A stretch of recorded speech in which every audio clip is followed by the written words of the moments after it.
This is the 2019 Ford Mustang, and it is by far the coolest car I have reviewed so far. This time, I'm for real. First, I'm going to take you on a tour of this car. I'm going to show you all the quirks and features, everything cool about it that normal cars don't have. And then, I'm going to take it for an extremely, and I mean extremely, short drive. First, we're going to start out under the hood. Unfortunately, this is an EcoBoost Mustang, so it only has a 6-cylinder engine, but it still sends this car up to 60 in under 4 seconds, which is, if you didn't already know, quick. Of course, it's rear-wheel drive. It has a ton of horsepower, and yeah, so I haven't noticed anything under here that is particularly interesting. So, we're going to move on. And here is the 5-liter V8 engine in the Mustang. This one leaves a lot less room in here for extra stuff. You can see right here, there's a bar that goes all the way across that says GT on it to strengthen the chassis, make it stiffer. As you can see, unfortunately, there's a plastic engine cover, but you can still see it does have an 8-cylinder engine. Next up, we're going to move up to the front. You can see it has fairly standard blinkers, but in the rear, you may be wondering, did they carry on with the cool Mustang tail blinkers? Look out for yourself. As you can see, the Mustang has fairly standard tail. As you can see, the Mustang has fairly standard blinkers up front, but if you go on to the rear, you can see it does still do that. And in front, you might be wondering, well, front one is normal, so what does the blinker noise sound like?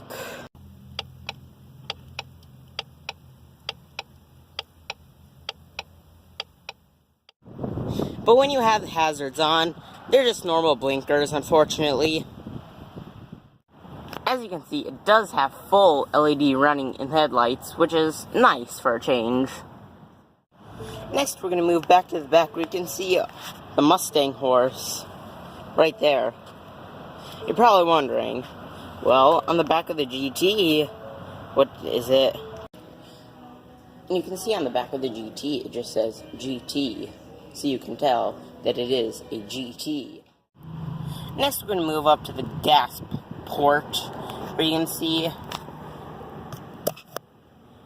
there's no cap.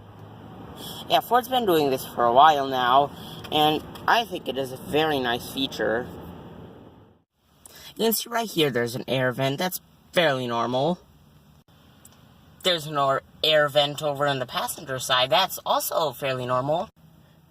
But in the center, there is 3 air vents. In the Mustang, they have the shift here. They also have cup holders and obviously the parking brake. So that doesn't really leave much room for the center console. It is actually behind the seat, pretty much. But it is okay sized. You can see I have a Lamborghini Gallardo right here I can put in here. So it can fit a few Lamborghini Gallardos, I guess. You can see right here next to the steering wheel, down here next to the trunk release, there's this just panel thing. If you press it, it opens, and it has just enough room for the backside of a gym membership. Another interesting feature about the Mustang is that if you flip open this, you will notice there's lights, but they don't turn on. They only turn on if the accessory or engine is on. So, I'm not putting my foot on the brake. I'm just going to press the button. It is now in accessory mode. And it's going to tell me a whole bunch of stuff. Oh, shoot, air's on. And you can see it's now blinking. Come back up here, the lights are now on. Same thing with right here.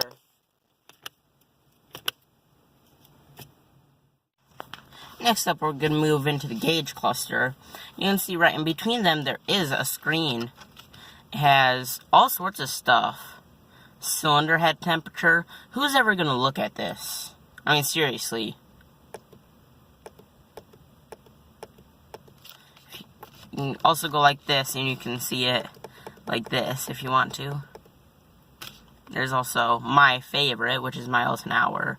Or you can have it in kilometers an hour if you want to. You just press OK. Now, I'm going to attempt to get into the back seat of the Mustang. First, you have to put it forwards. It's easy enough to do. Next, there's a little latch under here. And yes, this has manual seats, unfortunately. And now we are going to get in.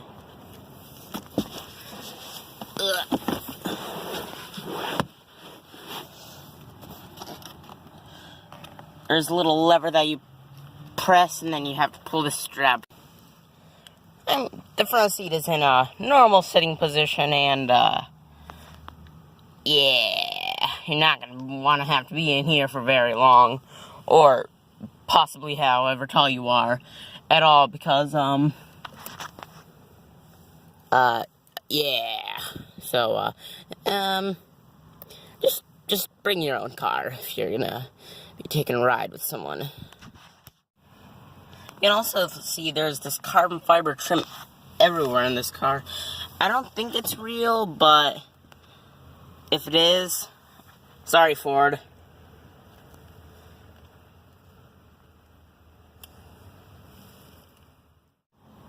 You can see right here, there's the glove box, and you just press this and it opens. But there's no owner's manual. Yeah, the owner's manual on this particular one is in the... You can see right here, there's this yellow piece, and it has a book with the I on it. It usually means information or the owner's manual. If you press it, it comes right down. And there would be an owner's manual in it, but in this one, the owner's manual is in the trunk for some reason. And here is what the Mustang sounds like.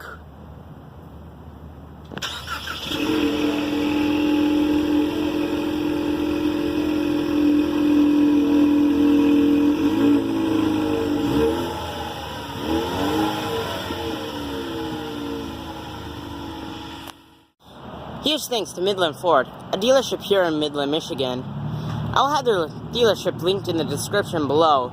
You should go check them out, because they have this Raptor, another Raptor, and 2 Mustangs. They're very cool.